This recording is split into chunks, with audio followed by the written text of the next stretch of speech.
Amigos e amigas, boa noite. Sejam muito bem-vindos a mais um contato entre a Escola Espiritual da Rosa Cruz Áurea e todos aqueles que buscam por respostas às questões fundamentais da nossa vida. O nosso tema de hoje, como foi divulgado, é o despertar de uma nova consciência. Com certeza seremos bastante sucintos, pois que é um tema bastante amplo e não teremos condições de abordar completamente todo esse tema, mas esperamos que nessa primeira etapa nós possamos colocar para todos vocês algumas ideias, aí por uns 20 ou 30 minutos, e depois nós abriremos para perguntas, para um diálogo entre nós, tá certo? De forma que vocês fiquem bastante à vontade. E vocês poderão fazer perguntas ou comentários pelo chat que será transmitido para a gente. Quando falamos de um despertar de uma nova consciência, duas palavras-chave nos chamam a atenção nesse título. Primeiro, o despertar. E segundo, o conjunto nova consciência.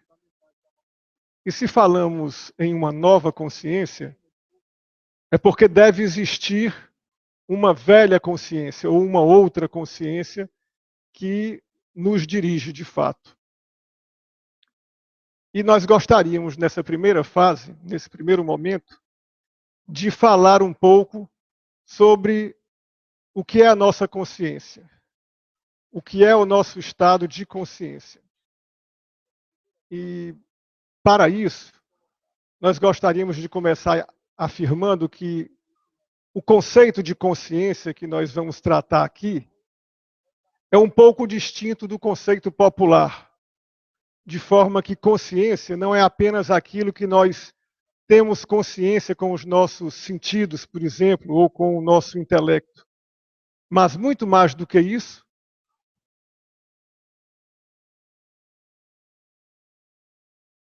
nós somos aquilo que somos no seu aspecto psicológico, no nosso aspecto fisiológico, no nosso aspecto emocional.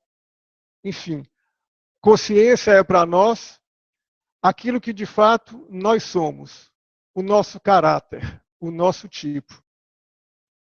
E como se formou esse estado de consciência que hoje é o nosso estado de consciência? Qual é a sua origem e como esse estado de consciência se mantém? Um princípio fundamental do trabalho que nós gostaríamos de apresentar é o conceito de duas fontes de consciência, de duas ordens de natureza. E a nossa consciência, ela tem a sua base, a nossa consciência atual, ela tem a sua base, o seu fundamento, num estado de ser que é desligado do campo universal. É uma consciência que é mantida refém a esse estado de vida que nós chamamos de dialética, presa ao espaço e ao tempo, e por isso dentro de determinados limites.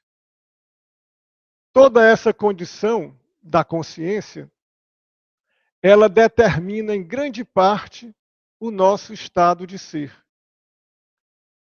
De forma que nos sentimos muitas vezes extremamente limitados e muitas vezes fazemos aquilo que de fato não queremos ou que não desejamos, mas o impulso da consciência do nosso estado de ser é mais forte muitas vezes do que aquilo que nós desejaríamos realmente realizar.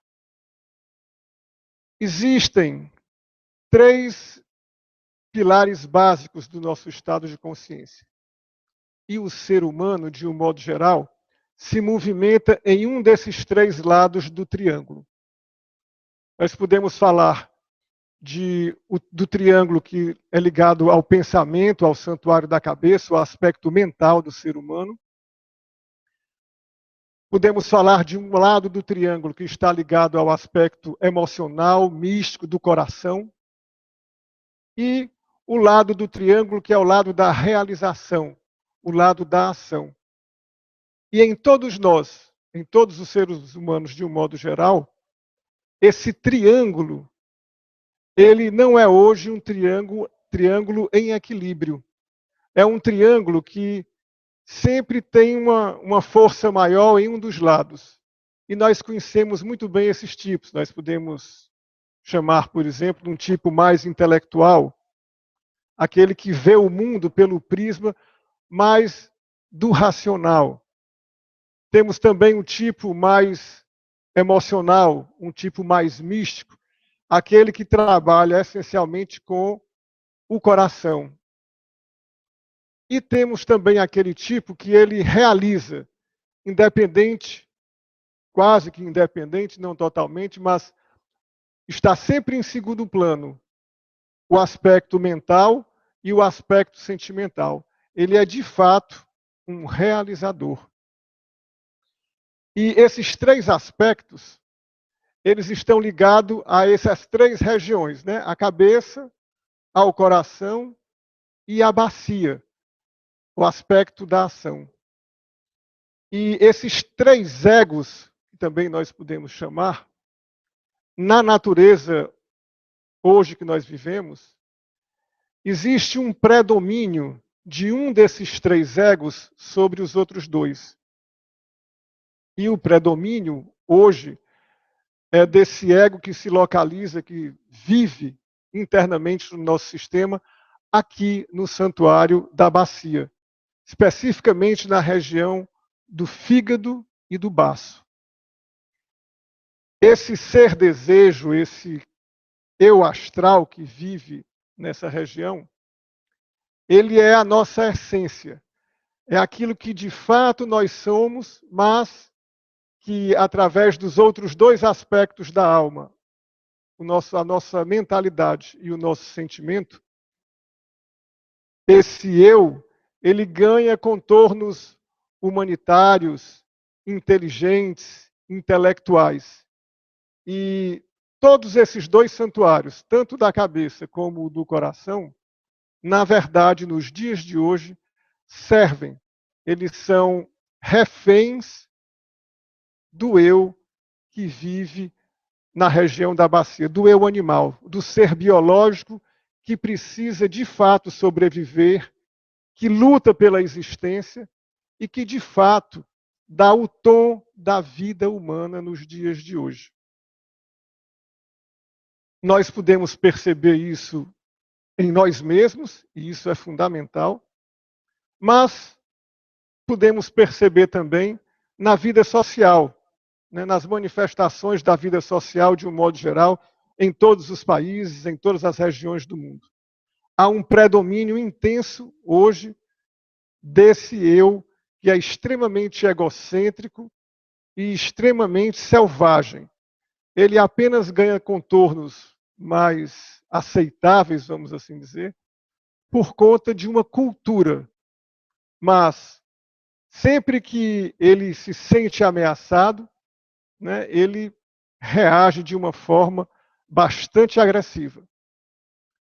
E não é à toa que muitas vezes dizemos que esse homem, com esse triângulo desajustado, muitas vezes ele é muito mais perigoso do que um animal.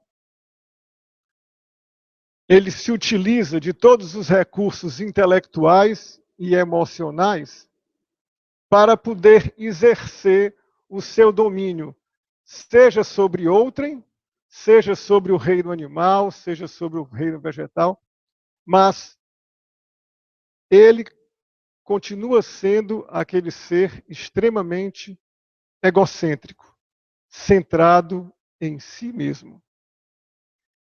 Então, amigos, essa é a característica básica da velha consciência. Essa consciência se mantém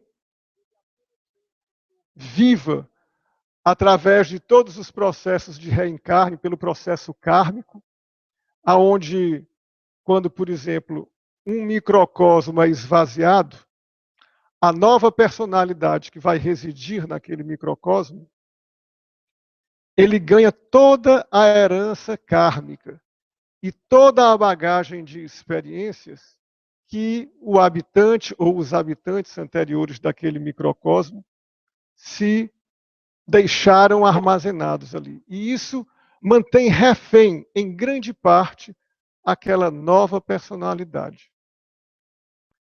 Mas, amigos, isto é apenas grande parte do ser humano. O ser humano não é apenas isso, ou não é somente isso. E por isso nós falamos de duas ordens de natureza. Essa é uma das naturezas. É a natureza que está mais à vista. É a que nós é com ela que nós levamos o dia a dia. Mas todos nós carregamos dentro de si também uma outra natureza. E é essa outra natureza que faz de nós questionadores, que faz de nós não aceitarmos aquilo que esse ser egocêntrico quer que sejamos.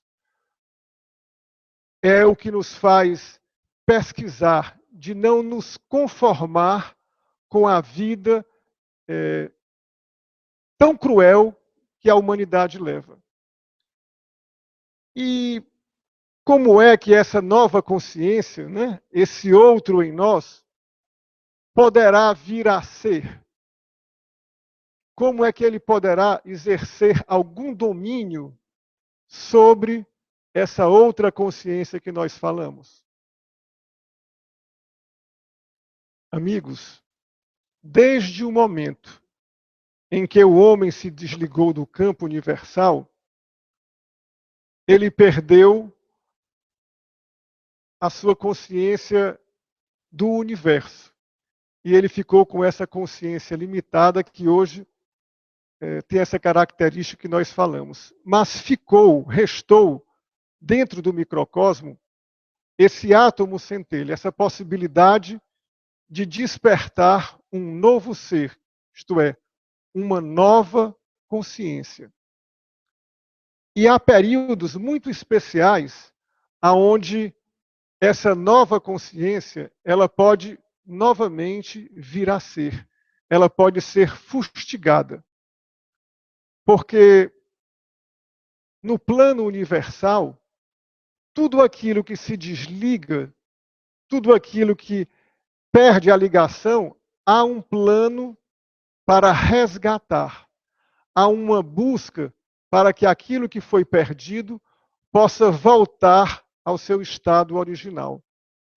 Então, de tempos em tempos, toda a humanidade ela sofre a influência mais intensa dessa outra natureza, desse outro campo magnético, desse outro sol que por momentos está mais distante e por momentos está muito mais próximo e busca aquilo que se perdeu. De forma que o átomo original, o átomo espiritual que todos nós portamos, que está em estado de latência, pois a nossa consciência está dominada por essa consciência dialética, egocêntrica, esse átomo, nesses momentos em que o sol divino, ele novamente se aproxima do ser humano, ele é novamente posto em atividade. Ele é como que chamado. Ele é como que fustigado a se revelar. E como nós podemos perceber essa atividade?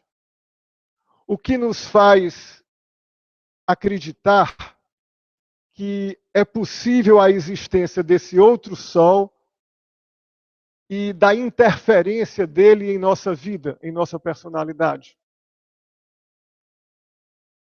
Amigos, todo o processo de busca, todo o nosso não conformar-se com a vida que levamos, é um sinal de que algo da outra condição, da outra consciência, está buscando se manifestar. A velha consciência está muito bem onde está, e ela luta apenas pela sobrevivência. Ela é terrena, ela pertence a esse extrato terreno, e está aqui em casa. O que nos inquieta é algo que vem do nosso mais profundo ser. É algo que vem desse átomo centelha espiritual que é tocado, que é de alguma forma fustigado a vir a se manifestar. E por isso, e somente por isso, nós estamos, por exemplo, aqui hoje reunidos para conversar sobre a possibilidade de uma nova consciência. Porque se estivéssemos acomodados, nós estaríamos muito bem onde estávamos. Não precisaríamos buscar algo além daquilo que já temos. Mas essa semente, esse átomo universal, quando ele é fustigado, ele se liga à personalidade através do nosso órgão mais complexo e o órgão essencial para estabelecer essa ligação, que é o nosso coração. De forma que esse átomo emite radiações às quais o nosso coração reage imediatamente. E em reagindo, outras partes do nosso sistema, outras glândulas do nosso sistema, especialmente a glândula timo, entra novamente em atividade, feito que ela teve grandes atividades na época da infância e se manteve latente. Mas com o advento desse fustigar do átomo espiritual, do átomo universal, essa glândula é novamente posta em funcionamento e secreta na corrente sanguínea um novo hormônio. E esse hormônio, como não poderia deixar de ser, ele vai circular por todo o sistema da personalidade. E especialmente através da pequena circulação, esse hormônio vai tocar os centros cerebrais e ele deverá despertar naquele ser essa inquietude, todos esses questionamentos que o pesquisador, aquele ser que está não conformado, tem. Esses novos pensamentos são frutos da atividade do átomo universal que fez o coração, o osso externo, a glândula timo e, portanto, todo o nosso organismo ser envolvido por um novo hormônio. E a partir daí foram gerados naquele ser novos pensamentos, novas ideias, de forma que essas ideias elas ficam ao redor do campo de manifestação desse microcosmo, desse ser. Essas imagens, elas não se dispersam, elas ficam dentro do microcosmo, perambulando próximo ao santuário da cabeça. Porém, o hormônio, ele continuará o seu processo de circulação sanguínea e será, em algum momento, eliminado pelos rins e pelo fígado. Porque essa é uma tarefa que o próprio organismo, na sua egocentricidade, na sua luta pela sobrevivência, ele precisa expulsar aquele hormônio que lhe é estranho, que proveio de um estímulo que não pertence a esta ordem de natureza. De forma que aquele elemento estranho que suscitou em cada um de nós novas ideias ou novos questionamentos, uma imagem mental distinta das imagens mentais criadas pela natureza dialética, esse ser humano, a partir deste momento, ele é levado a buscar. Ele não se aquieta, de forma que ele vai estar sempre buscando respostas. Em diversos movimentos, em diversas religiões, em diversas pesquisas, sejam elas do âmbito que sejam. Então, amigos, fica claro que esses dois estados de consciência, o da velha consciência, egocêntrica, ligada à nossa sobrevivência, e a outra consciência que está em estado latente, convivem diariamente na nossa natureza. Eles estão presentes aqui e agora. Porque é importante nós ressaltarmos que quando nós falamos que existem duas ordens de natureza, nós não estamos querendo dizer que existe uma ordem de natureza aqui e outra mais além, ou em outra região, e que nós precisamos nos transportar, por exemplo, de um lugar ao outro. Não, amigos, não se trata disso. Essas duas consciências estão presentes aqui e agora, neste mesmo momento. O que acontece é que uma tem um predomínio total desse ser e a outra está em completo estado de latência. Apenas conhece esses impulsos que ele é ligado, é fustigado por esse sol espiritual que se aproxima da humanidade. E uma escola espiritual, ela tem a sua finalidade em auxiliar aqueles que assim estão nesse estado de busca, de pesquisa, a dar dinâmica a esse processo de vivificação dessa consciência que está em estado latente.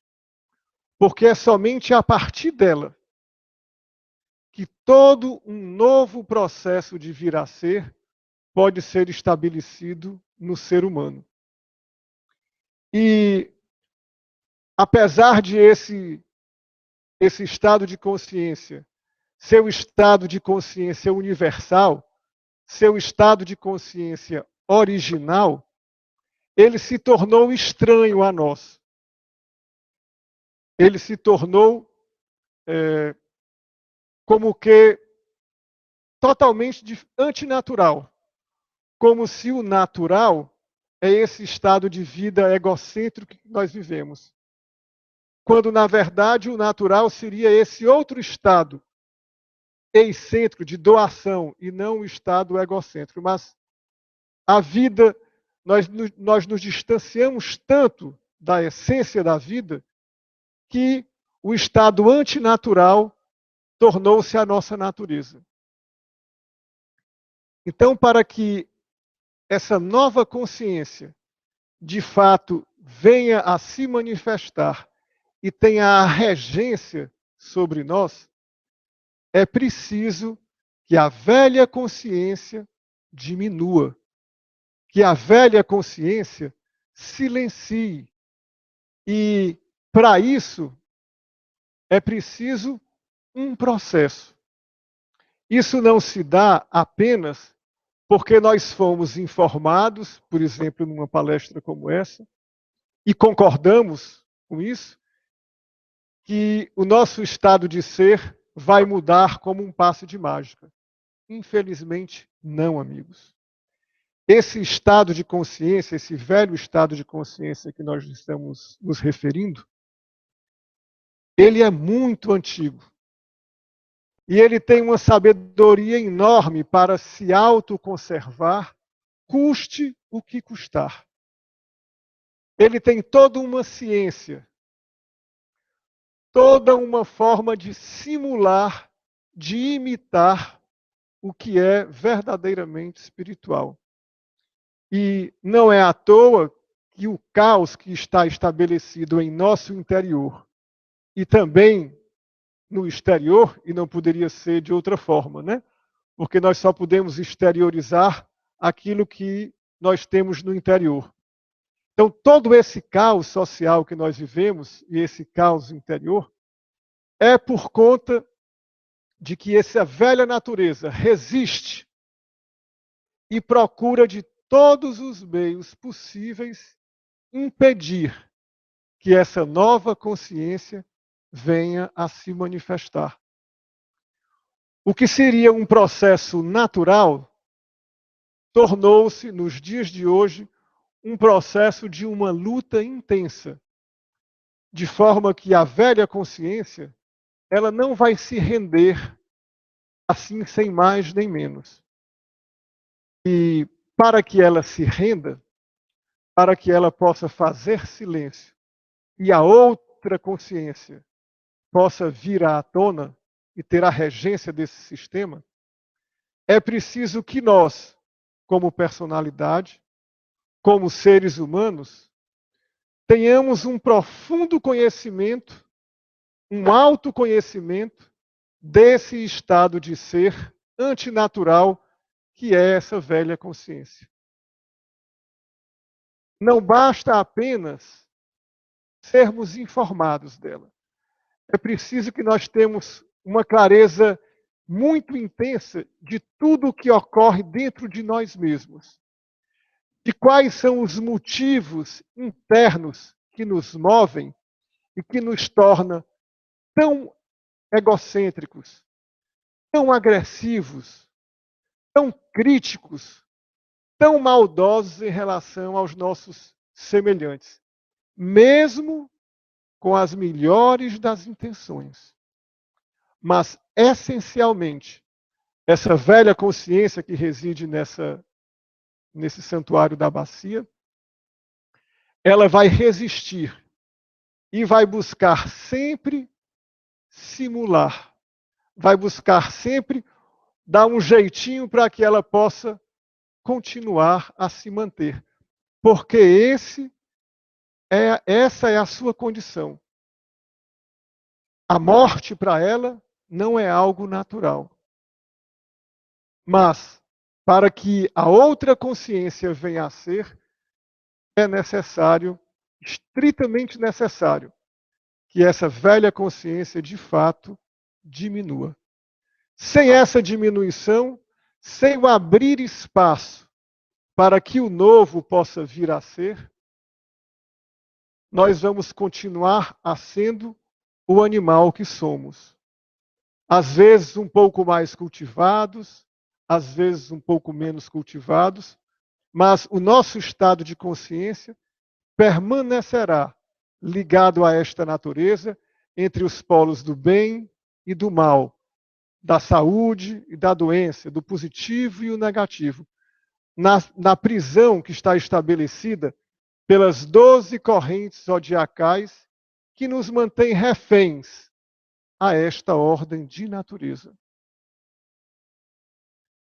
E o processo que uma escola espiritual desenvolve para todos aqueles que a buscam é auxiliar, em primeiro lugar, na compreensão desse estado de ser, na busca desse autoconhecimento. Porque para que ele se torne claro, para que ele se torne uma vivência, é preciso que esse átomo universal, esse átomo crístico em nós, seja estimulado. Ele se aproxime mais, cada vez mais, do campo magnético que lhe é afim. E essa é a característica de uma escola espiritual. Ela tem a formação de um campo magnético que tem a sua origem na outra natureza e que ele funciona como uma ponte, como um auxílio para todos aqueles que buscam, para tocar e estimular processualmente esse átomo centelha espiritual que todos nós portamos. E a partir desse desenvolvimento processual, esse autoconhecimento vai se tornando cada vez mais claro para os candidatos. E a partir daí, nós podemos, de fato, colaborar com esse processo desse novo vir a ser.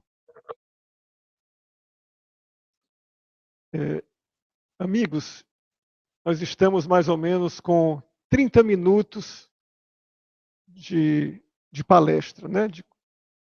E nós gostaríamos de parar por um momento e deixar que, a partir de agora, nós possamos dialogar.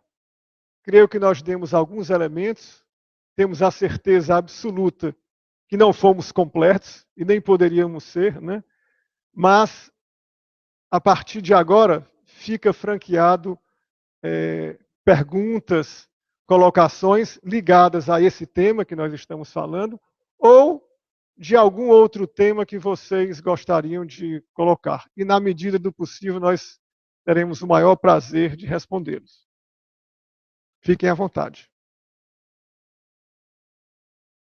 Kyoto Freire. Gostaria que o professor explicasse sobre a ativação da Kundalini. O que é esse processo? A escola adota esse método? Se sim ou não, por quê? Kyoto, né? Kyoto. Boa noite, Kyoto. Obrigado pela pergunta. Você foi num ponto bastante interessante. A Kundalini é a energia que está guardada, vamos assim dizer, né? Que está alojada nesse átomo centelha do espírito. E é essa força da Kundalini do coração, e é preciso que nós reforcemos que estamos falando da Kundalini do coração, porque nós sabemos que existem Kundalines outras que podem ser ativadas ou despertadas por métodos distintos daquele que a escola espiritual utiliza. Porque é a partir da Kundalini do coração, da ativação desse átomo, que esse processo que nós descrevemos da glândula timo, do novo hormônio, ele pode, de fato, vir a acontecer dentro do ser humano. A Kundalini do coração só pode ser despertada por um campo magnético que lhe é afim e que não pertence a essa natureza dialética. Existem outras energias Kundalini que estão localizadas no plexo sacro e também no santuário da cabeça, e que podem ser despertadas a partir, por exemplo, de exercícios ou de ligações com forças astrais pertencentes a essa natureza.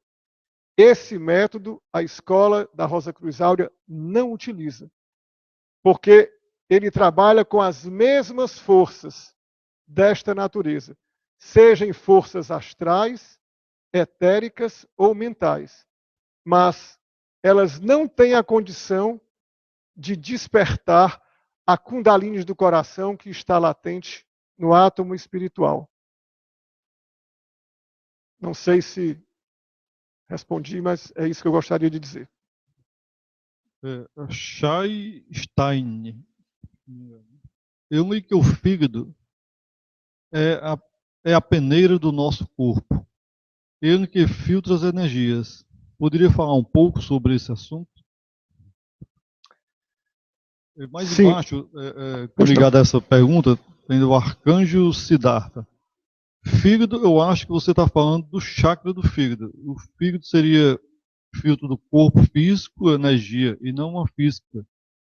Concorda? É um comentário sobre a pergunta. Ok. Eu vou comentar um pouco e espero poder colaborar para suas reflexões, amigo. Essa região do corpo humano, fígado, baço, plexo solar, plexo sacro, enfim, toda essa região que está, é a região onde as forças astrais e etéricas penetram no nosso corpo físico. Me permita fazer um parênteses, colocando assim, que o ser humano, na sua estrutura de hoje, ele tem um corpo físico, um corpo etérico, um corpo astral e uma faculdade mental. Nós falamos em 4 corpos, sendo que o último está em processo de formação. O corpo físico e o corpo etérico, o corpo etérico ele circunda completamente o corpo físico e interpenetra os átomos materiais e ele vitaliza esse corpo. O corpo astral, ele envolve esses 2 corpos e é responsável por toda a nossa parte emocional, todos os nossos sentidos. E esse corpo astral, ele se desenvolve especificamente na fase da adolescência. E por isso uma fase tão conturbada, né? E as forças astrais que se ligam à personalidade, elas se ligam através dessa região. Então, o corpo astral ele tem sua sede aqui, na região do fígado baço. Então, o baço ele é a entrada das forças etéricas e astrais. E o fígado é realmente a saída dessas forças. De forma que é mais ou menos como você colocou. Ele é um filtro, juntamente com o baço, juntamente com os rins, não apenas no aspecto fisiológico do sangue, mas também nos aspectos etéricos e astrais. E não é à toa que o ego que predomina sobre os 2 egos da cabeça e do coração, ele reside aqui, porque aqui é a porta de entrada das forças etéricas e astrais. Quer dizer, é o alimento para esse ser que está aqui. Então, o fígado ele tem essa função de manter, né, o corpo no estado mais saudável possível, ligado à sua autoconservação, à sua automanutenção. E é interessante que o fígado, em algumas línguas, ele tem, por exemplo, em inglês, em alemão, se eu não me engano, ele é chamado de liver. Quer dizer, é responsável pela vida. Né? Ele é viver, quer dizer, ele tem um profundo significado na vida do ser humano. Ele é um órgão essencial. Então, de forma que ele tem uma função muito especial, mas que no momento, no estado de ser que nós estamos hoje, ele é a residência, é aonde esse ego animal vive e se mantém. Era isso que eu poderia, nesse momento, colocar. Não sei se você gostaria de fazer algum comentário, fique à vontade. Do Kyoto, novamente, para ele. Quem desencarna hoje e não passou por esse despertar, o que acontece? Desencarnado o ego cai, desencarnado o ego cai e a consciência superior se faz presente? Ou o estado de consciência continua o mesmo? Obrigado, Kyoto, pela pergunta. A morte, a perda do corpo físico, ela não altera o nosso estado de consciência. Quando nós perdemos o corpo físico, e vejam que eu estou falando apenas do corpo físico, porque nós falamos há pouco que nós temos 4 corpos. Né? Na morte do corpo físico, parte do corpo etérico vai junto. Grande parte do corpo etérico. Mas o estado de consciência é o mesmo. Ele não altera pelo fato de o corpo físico e o corpo etérico ter sido perdido. E também essa consciência não se altera mais a partir daí. Ela vai ter algumas experiências ainda no plano sutil, porque o corpo astral, ele também se dissolverá. Assim como o corpo físico e o corpo etérico têm um tempo de vida, o corpo astral também tem um tempo de vida mais longo do que os outros corpos, mas ele também vai acabar a sua vitalidade e ele vai perecer. E assim também o corpo mental. De forma que quando essas experiências serão passadas, Mas o estado de consciência, o estado de ser, não vai alterar. Ele apenas, nesse processo de desencarne desses outros corpos, todas as experiências se manterão gravadas naquele microcosmo, para que num próximo reencarne do microcosmo, e não da personalidade que morreu integralmente, todos os corpos, aquelas experiências fiquem gravadas, para que o próximo habitante do microcosmo, quando chegar naquela idade próxima à puberdade, através do corpo astral, todas essas experiências serão transferidas como uma bagagem que vai ser transferida para aquele novo habitante. E todas essas experiências terão uma grande influência sobre a formação daquela nova personalidade, desde o seu aspecto do corpo físico até ao seu tipo humano, ao seu caráter como um todo. Então, assim, resumindo, se eu entendi bem a pergunta, se eu não esqueci de nenhum detalhe, nós não mudamos o nosso estado de ser pela morte. E nem podemos alterar esse estado de ser após a morte. Era isso? Okay.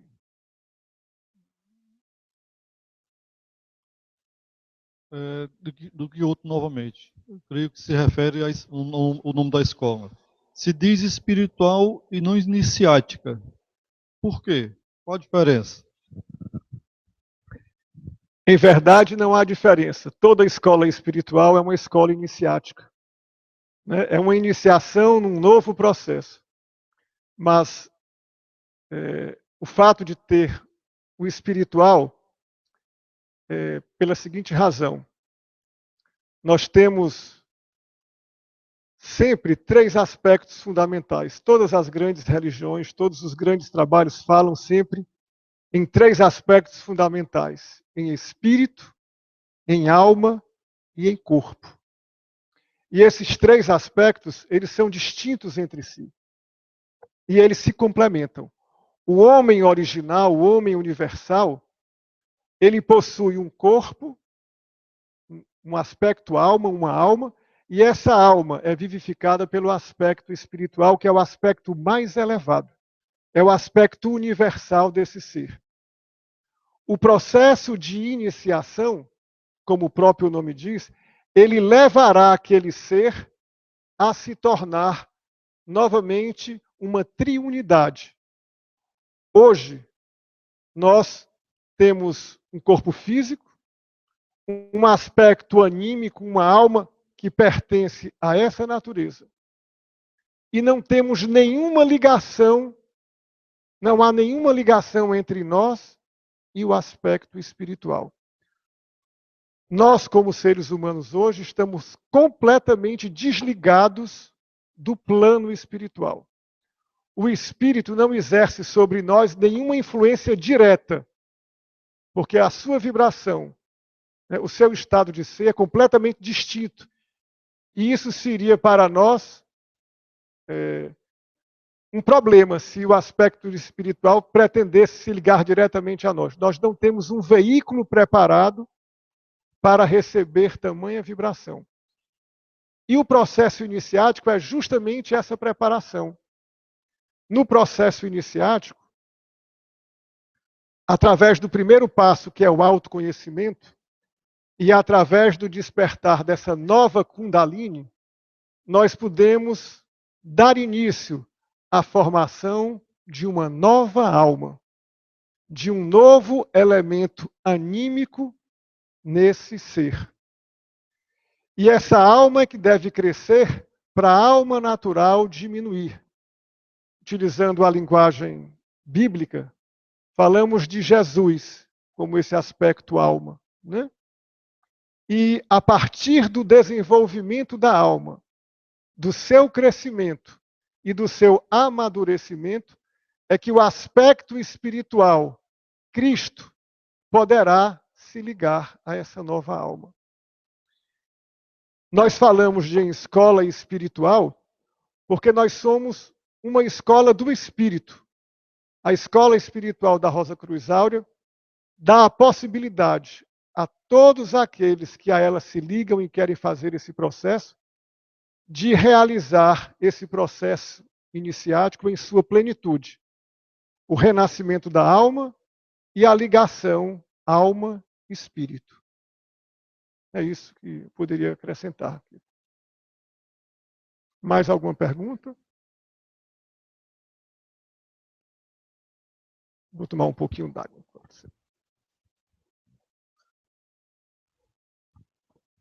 Uma pessoa que despertou seu eu superior, ele muda sua maneira de pensar e de agir?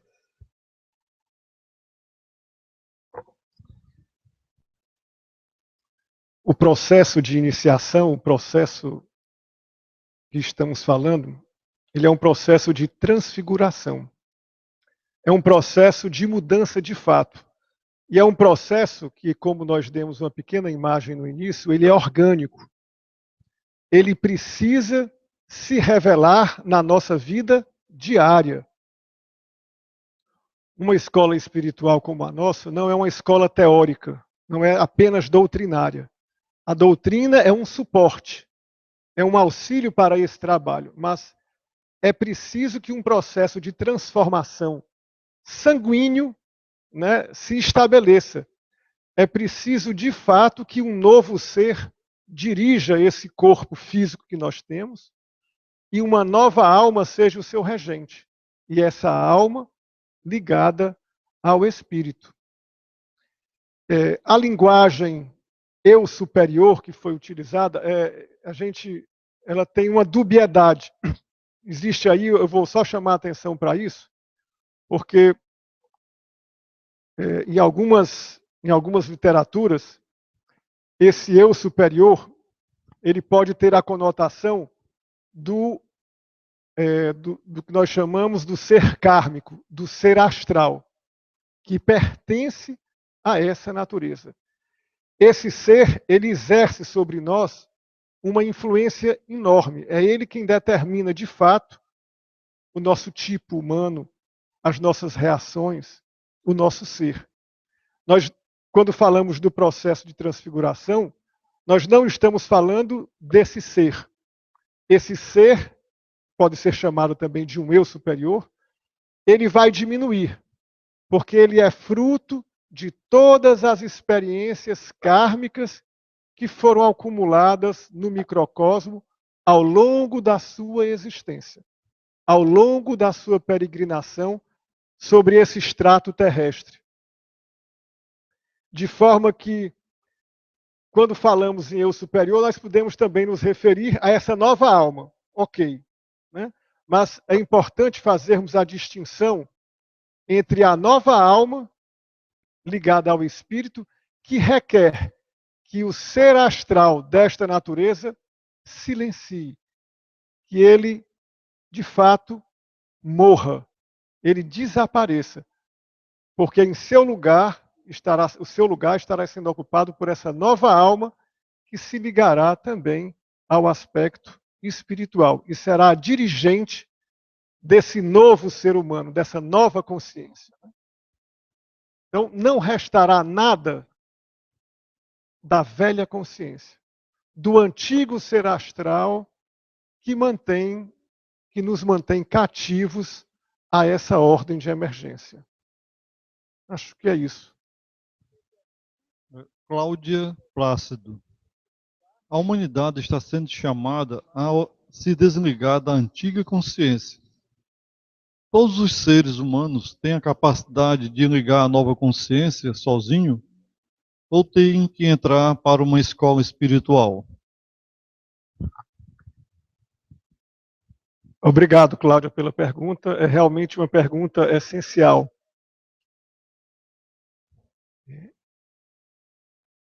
Como tentamos dizer ao início, esse elemento espiritual que está latente em nós, esse átomo,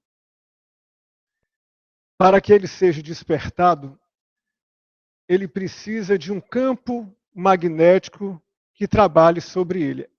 De fato, é uma influência de fora para dentro.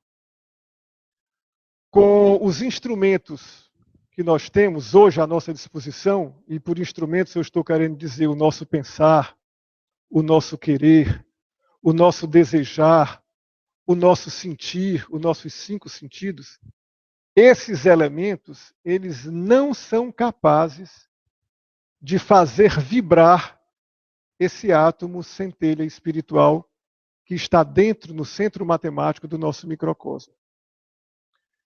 A razão é simples. É porque ele é de outra natureza. Ele vibra em outro campo magnético, distinto do campo magnético que nós residimos. As vibrações que nós podemos suportar são distintas das vibrações da ordem de natureza universal. E por isso que nós falamos em 2 ordens de natureza que convivem, que estão presentes aqui neste mesmo momento, mas que nós somos apenas influenciados por essa outra natureza de maneira indireta. Porque diretamente ela nos queimaria. Então, para que essa nova consciência se desenvolva, é preciso exercer uma influência sobre esse protoátomo. E a influência que o Sol espiritual, que se aproxima da humanidade, do nosso planeta como um todo, exerce, é apenas uma influência chamadora. É uma influência apenas para um vibrar. Mas, para que ele possa, de fato, se desenvolver, é preciso que esse raio fundamental que faz com que esse átomo espiritual vibre e se conecte à personalidade e influencie essa personalidade, que leva ela a buscar, a inquietá-la, é preciso que esse raio fundamental do Sol ele seja quebrado, vamos assim dizer. Ele precisa ser subdividido em 7 aspectos. E esses 7 raios subdivididos poderão realizar, desde que a nossa personalidade assim o queira e colabore com o processo de iniciação que uma escola espiritual realiza.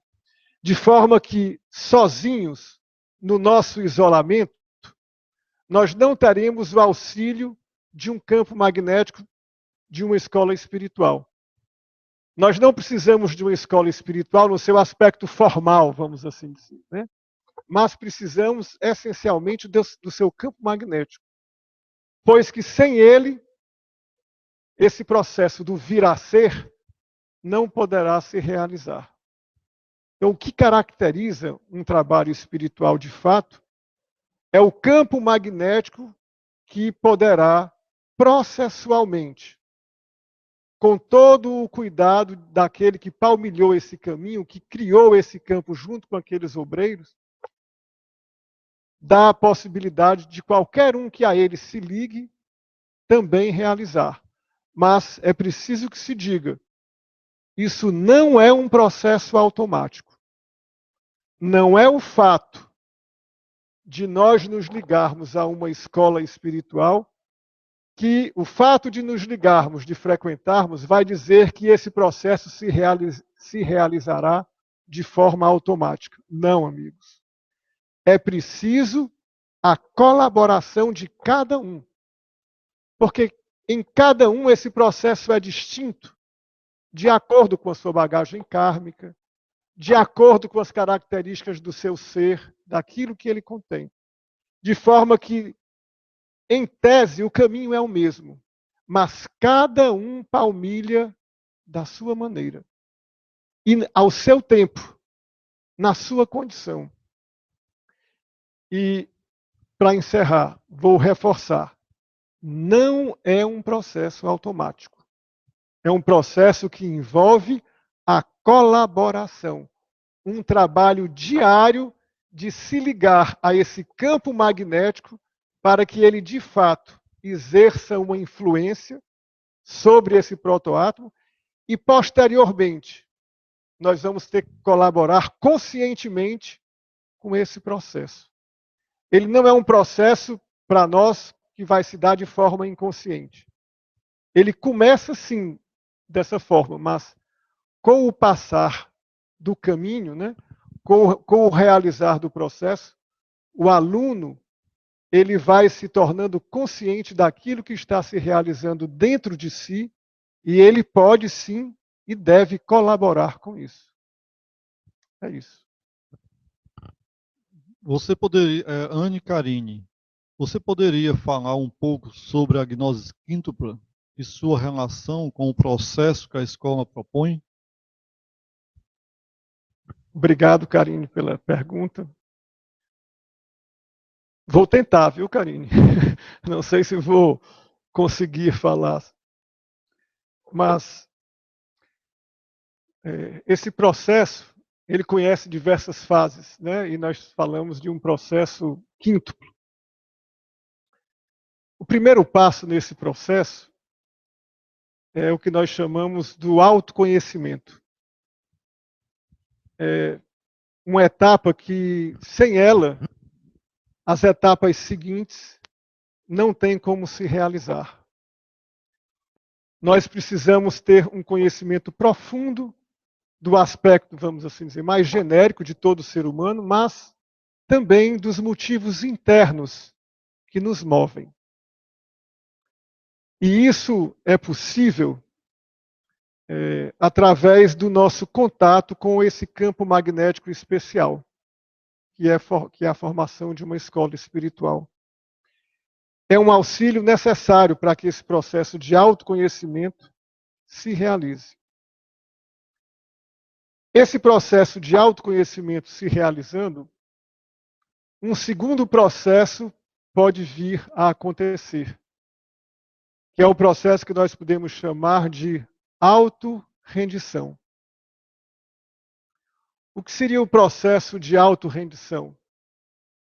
É um processo no qual você percebe todas as suas motivações internas que o movem e percebe também algo do novo virá a ser que se manifestando dentro do seu sistema. De forma que esse processo de contribuição que você pode dar é um processo em que você faz silenciar aos poucos, à medida da sua compreensão, esse ser astral que o rege de forma bastante tirânica. E esse processo de autorrendição é um processo que vai nos acompanhar ao longo dessa caminhada. É também chamado do processo do silenciar desse eu astral. Esse processo vai permitir e vai colocar aquele que está percorrendo esse caminho em uma nova atitude de vida. Ele deverá comprovar no seu dia a dia essas mudanças que vão ocorrer dentro dele. Não de forma forçada, mas porque ele compreendeu, ele tem o autoconhecimento, ele é auxiliado por aquele campo magnético ao qual ele se ligou, ele compreende as suas motivações, ele pode, a partir daí, fazer esse silêncio e ter a possibilidade de uma nova atitude de vida, que vai dar uma dinâmica nova ao processo de formação dessa nova alma, né? Ao despertar desse protoátomo, desse átomo original que está nesse processo de desenvolvimento. E, a partir daí, a formação, o amadurecimento, vamos assim dizer, dessa nova alma, né? É aquilo que nós podemos chamar de o princípio de uma nova realização. O amadurecimento dessa nova alma permitirá, em um determinado momento, ao ápice desse processo, que é a ligação da alma, dessa nova alma, que nasceu através de um processo de autoconhecimento, que se rendeu, está se rendendo a esse novo processo que está se delineando dentro de si mesmo, o qual ela dinamiza com uma nova atitude de vida, que ela busca colaborar com esse processo. Isso tudo leva ao amadurecimento dessa nova alma, dessa nova consciência. E essa consciência vai ganhar a sua plenitude com a ligação dessa consciência com o aspecto espiritual. E aí novos desdobramentos poderão vir a acontecer. Mas nessa primeira fase, o que importa é a formação, o nascimento, a formação e o amadurecimento dessa nova alma, para que o aspecto espiritual, em seguida, possa ligar-se. E aí um novo processo poderá vir a se desenvolver. É mais ou menos isso que eu poderia colocar nesse momento do que a Karine perguntou. Letícia Silveira. Minha dúvida é: como nós podemos, de forma consciente, fazer com que essa natureza que nos domina, mais egocêntrica e dual, trabalhe a nosso favor, a fim de que possamos ativar a nossa segunda natureza, nos ajudando a ativá-la? Será isso possível?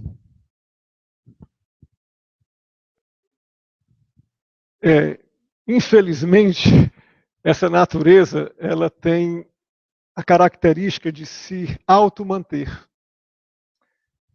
Ela não tem como ajudar nesse processo. O homem animal, o homem egocêntrico, o homem que ele sempre lutará pela sua subsistência. Isso nem sempre foi assim, né?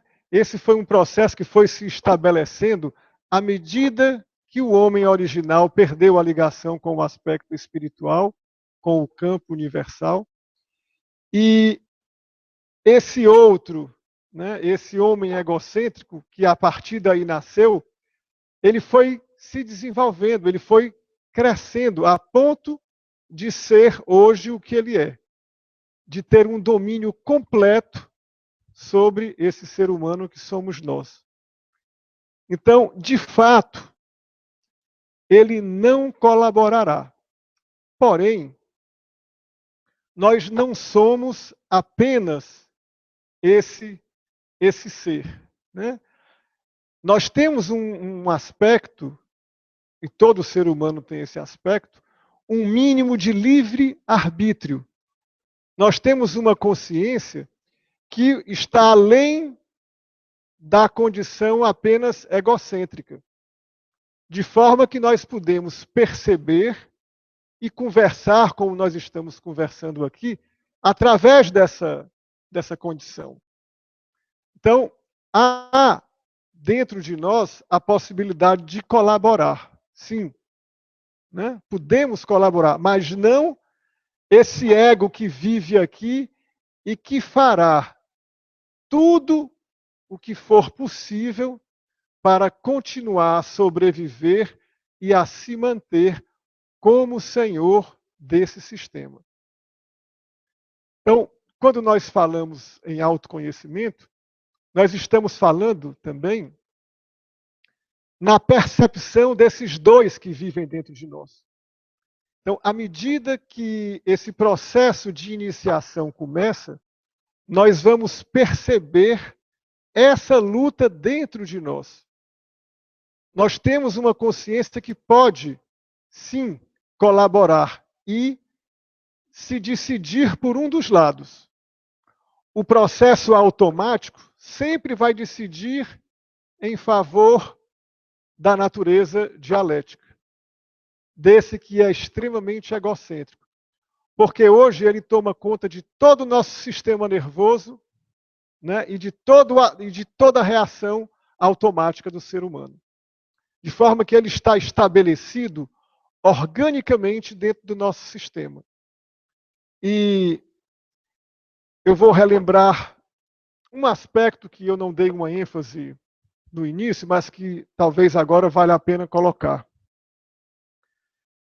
Quando o hormônio da glândula timo desperta nos centros cerebrais uma nova imagem, um novo pensar, percebam que esse ser-pensamento que está nascendo aí, ele não é fruto desse ego que aqui reside.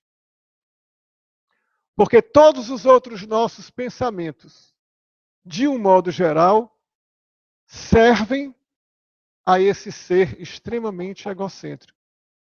Porém, essa imagem mental que foi formada a partir do protoátomo, a partir do hormônio da glândula timo, ele tem uma outra origem, ele tem uma origem em uma outra natureza. E essa imagem, ela não se desfaz, ela não abandona o microcosmo, ela fica e ela vai sendo fortalecida à medida que nós vamos nos ligando a esse processo. E essa imagem também vai ganhando força, também vai ganhando vida em nosso ser.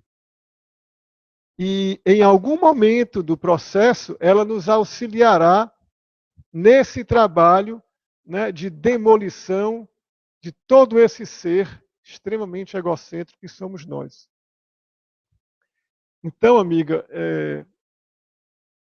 por um lado, a consciência natural não vai colaborar, esse centro, esse homem egocêntrico, mas nós temos dentro de nós a possibilidade consciente de perceber esses dois e se decidir por um deles.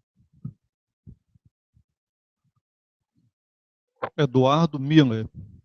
Pois não. Entendo que este não é o foco da palestra, mas como não gostaria de perder o ensejo, farei a minha pergunta.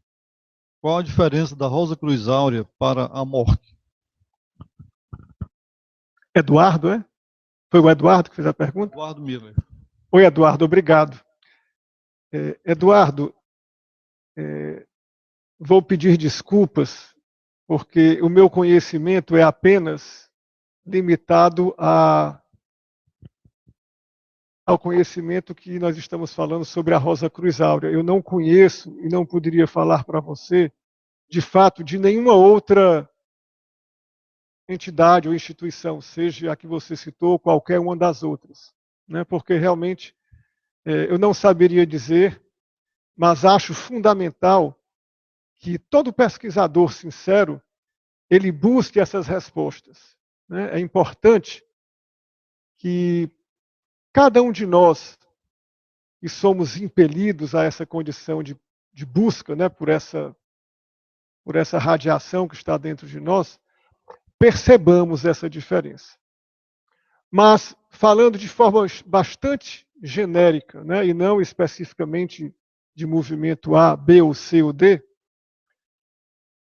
é importante sabermos a quem, de fato, nós estamos se dirigindo no sentido do que nós chamamos do outro em nós.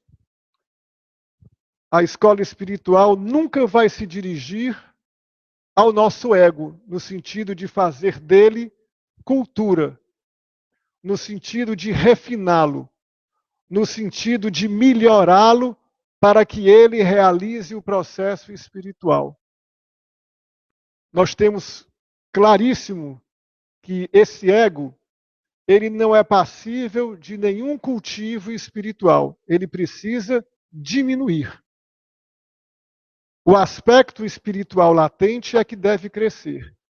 O ego, tanto esse que está aqui na bacia, esse ego que nós estamos falando, que é extremamente egocêntrico e que domina esses outros dois aspectos, ele precisa silenciar. Ele não é passivo de nenhuma cultura.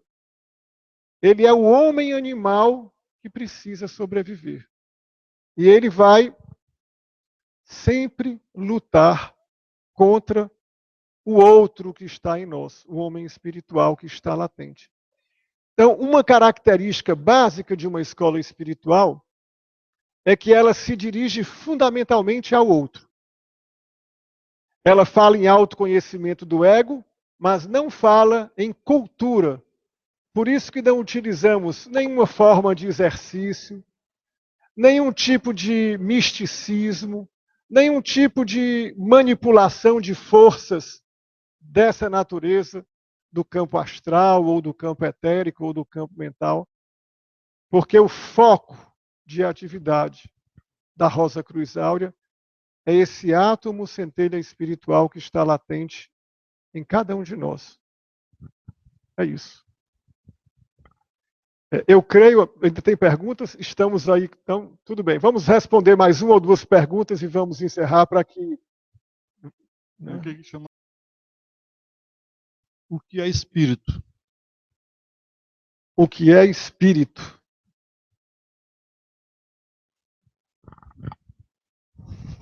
Difícil para quem só conhece a matéria e os seus aspectos sutis dizer o que é espírito, pois que não temos a experiência de ligar-se ao espírito, né?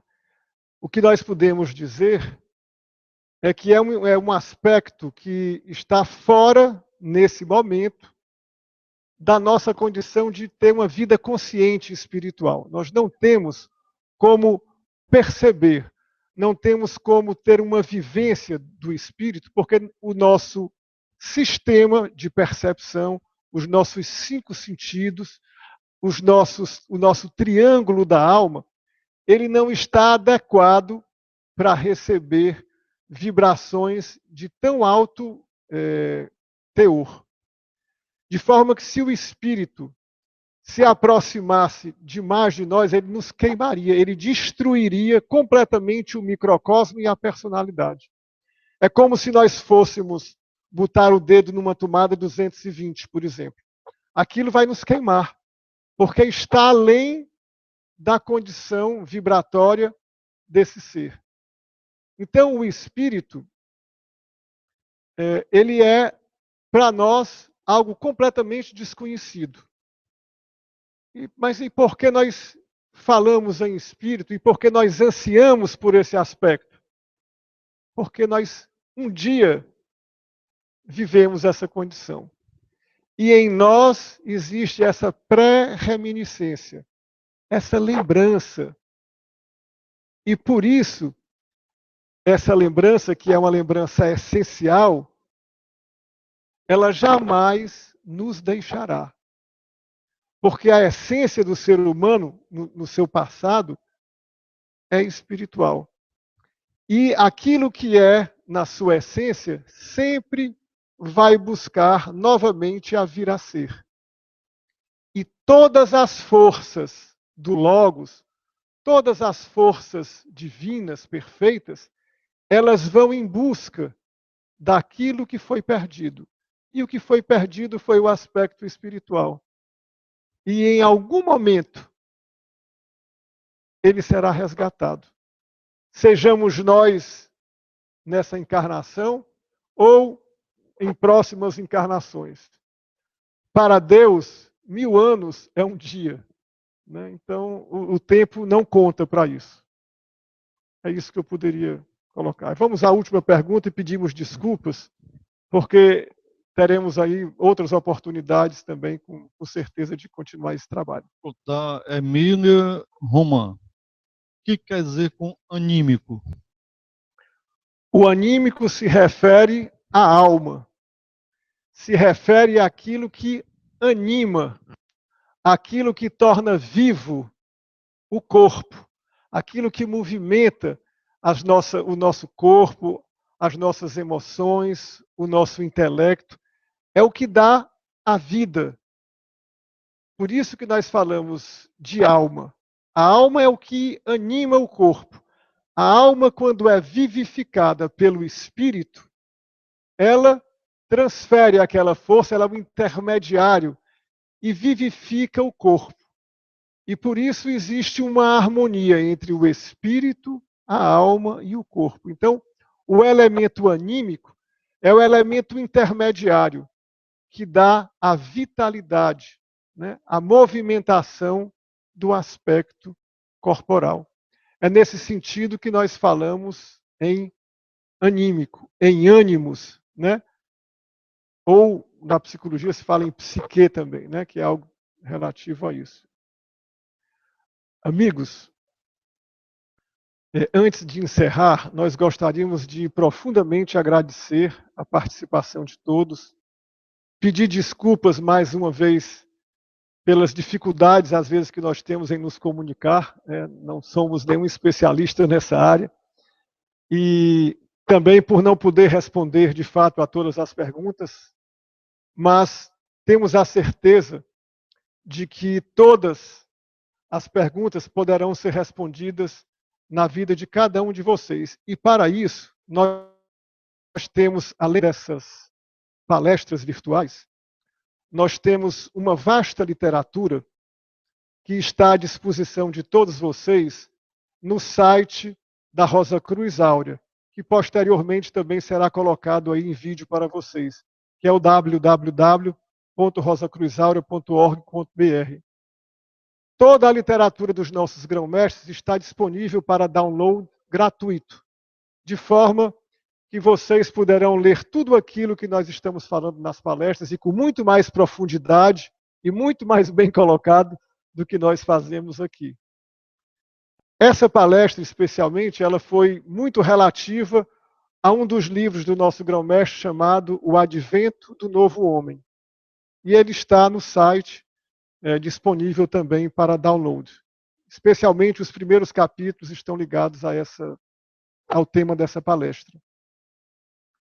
Também nós temos a revista Pentagrama, que é uma publicação que acontece bimensalmente, de 2 em 2 meses ela é publicada novos números, e que também está à disposição de todos vocês no nosso site, com o download gratuito, de forma que vocês podem ler esses artigos. E nós gostaríamos também de dizer que tem um curso virtual. Esse curso virtual é um aprofundamento, você pode se inscrever nesse curso através também do nosso site.